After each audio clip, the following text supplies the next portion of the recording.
it's kind of sad that things really, really get changed around on a conscious person.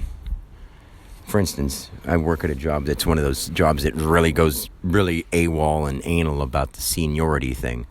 Like, we can't have you stay because this person has more seniority and they want to stay.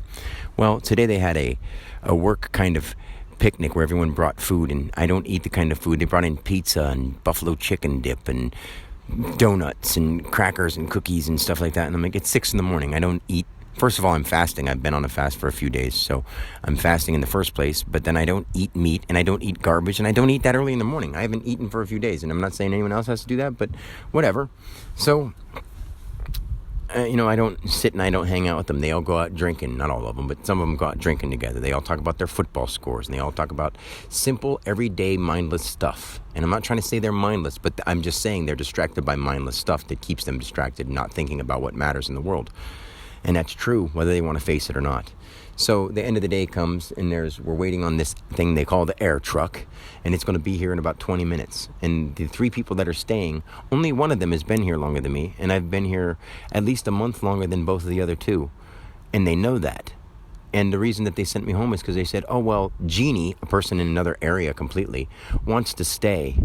And since she has seniority, I've got to send you guys home. So he's like, hey, if you want to stay, you have to go ask Harry, and maybe he'll have you go help someone else somewhere else if you want to stay.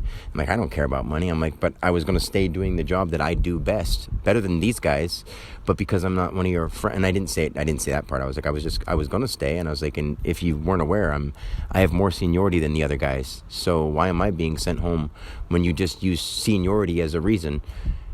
And I have more seniority than them. And I was like, and I understand it's because, I'm not one of the cool guys that hangs out with, I'm not one of the crew.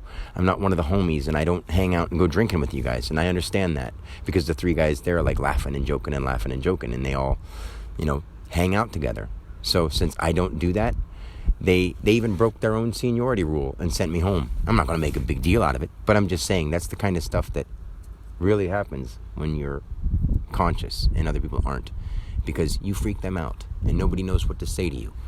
And believe me, it's been a long time since I've had an intelligent conversation with somebody who actually has something else to say besides, wow, that's deep. Wow, I never knew that before. Wow, I can understand what you're saying. Wow, that's wild. Wow, that's spooky. I don't want to think about that. I don't hear anything but that anymore. Those are the only things I hear from people in person.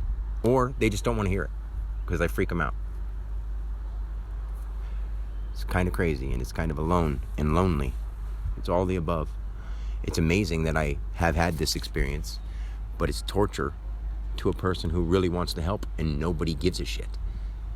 It's really quite sad.